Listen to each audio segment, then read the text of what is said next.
Hi guys, today I'm going to talk about an arc that I got that I was really excited that I got because I've become a fan of the author, and that is Sally Hepworth and Darling Girls.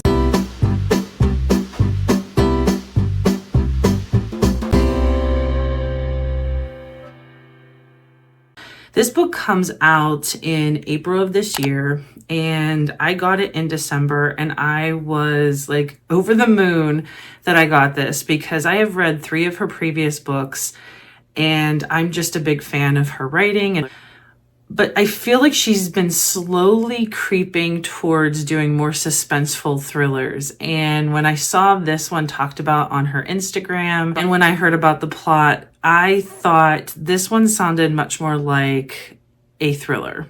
And that made me really excited.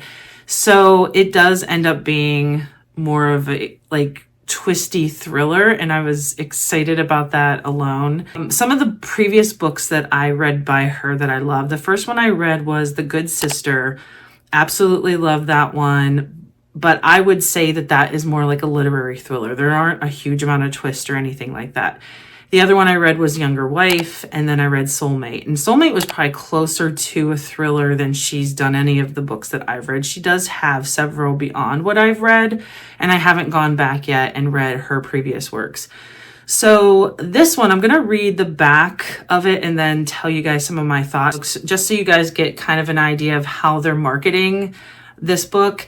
It's a thrilling page-turner by New York Times bestselling author Sally Hepworth about sisterhood, secrets, love, and murder. For as long as they can remember, Jessica, Nora, and Alicia have been told how lucky they are. Rescued from family tragedies and raised by a well-regarded foster mother on an idyllic farming estate, they were given an elusive second chance at a happy family life. But their childhood wasn't the fairy tale everyone thinks it was, and when a body is discovered under the home they grew up in, the foster sisters find themselves thrust into the spotlight as key witnesses, or are they prime suspects? And when I read the back of that, I had so many things go through my mind as to what this book might really be about. And even as I was reading through it, I kept thinking I might know where this is going or what was going to happen.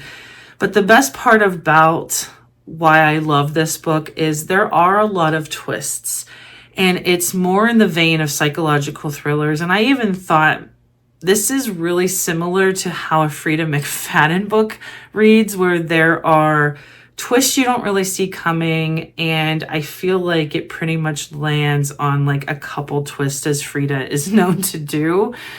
So it's definitely one that's in my vein of what I get sucked into. I absolutely love psychological thrillers. So believe me, it only took me a couple days to finish this, and I really, really loved it.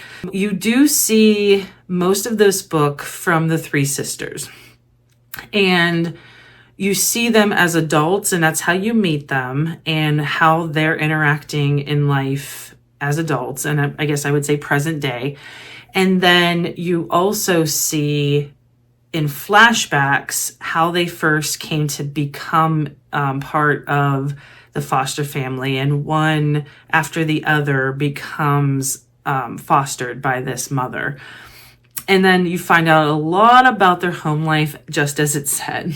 And a lot of it was just kind of just strange, and there is the creep factor in there, and it was just some of just weird things. I feel that's kind of typical psychological thrillers and being told some of these things. So it's definitely more of a psychological thriller in how she wrote, especially some of the creepier things that you find out. Within the perspectives of the 3 sisters, you do get what you don't know at first, and I'm not going to spoil it, but you keep getting these interjections, and it even starts the book, of a psychiatrist's office, and they don't tell you who is speaking to the psychiatrist. And at first, I thought it was one person. And then as you go along, it ends up not being who I thought it was, at least. And I was kind of shocked. Not shocked, but it just took me by surprise. I didn't expect the twist in what those interjections ended up and how they fit with the whole story. And I feel like there were really good twists in this. I was a fan of this. I didn't quite make it to 5 stars for me. I would give it probably like a 4.5. And I was thinking about that before I did this recording, is why didn't I want to just give it 5 stars? And I think around, like, they say they find the remains and these sisters are interacting with the police about it. And just how that was handled in those scenes, I feel for some reason just didn't feel believable to me. And I haven't been in any of these situations, so for all I know, it's, you know, completely what does happen or what it would look like.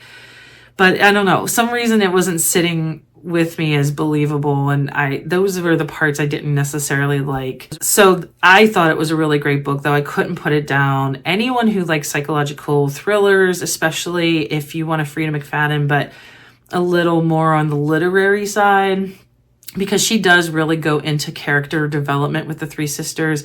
And one of the things I loved about this book, though, was the sisters and how they interact with each other when they're adults, and even when they're younger, and how they come to know each other and become a family.